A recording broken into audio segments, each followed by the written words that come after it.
Oha, Kim Chu, kilig na kilig sa muling pagdalaw ni Paulo sa Showtime.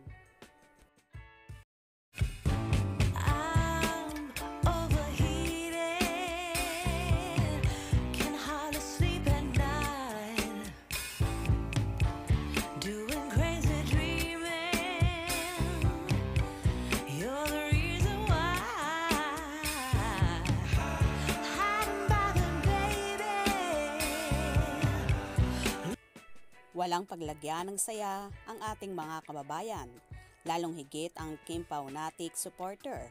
Ganon din ang mga co-host ng It's Showtime na muli nilang namataan ang pagdalaw ng kapamilya aktor at napapabalitang nobyo ni Kim Chu na si Paulo Avellino. Kakaiba naman ang inihatid na energy ni Kimmy na siya ang nagpakilala sa aktor. Tampulan naman ng kantsawan ang mga kasamahan ni Kim sa naturang programa at talagang pilit ibinubuking ang dalaga. Samantala, nang lumabas si Paulo ay agad-agad itong nakipagbeso-beso sa mga host at game na game nga sa pang-ookray ng mga naroroon. Nagkagulo nga sa studio at pilit inuurot ang Kim Pao kaya naman so happy lahat kahit na nga ang madlang people.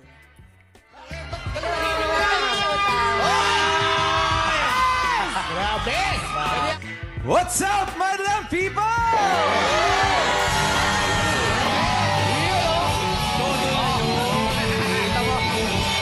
What's up, madlang people?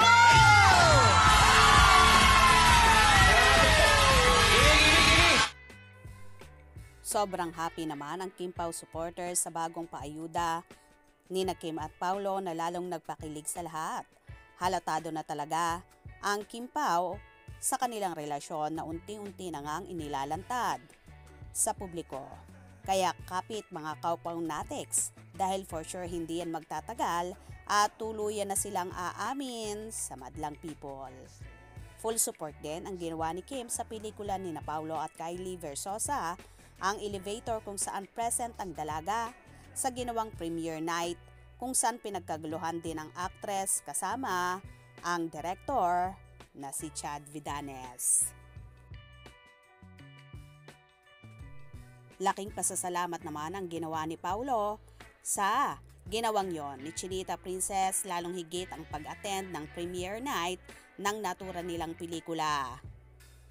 Kaya naman, ang karamihan sinasabing iba talagang magmahal si Chinita Princess at full support sa jowa niya. Kaya naman tumutok at huwag na huwag pahuhuli sa mga maiinit na kaganapan. Anong inyong magiging reaction sa bidyong ito? Comment below.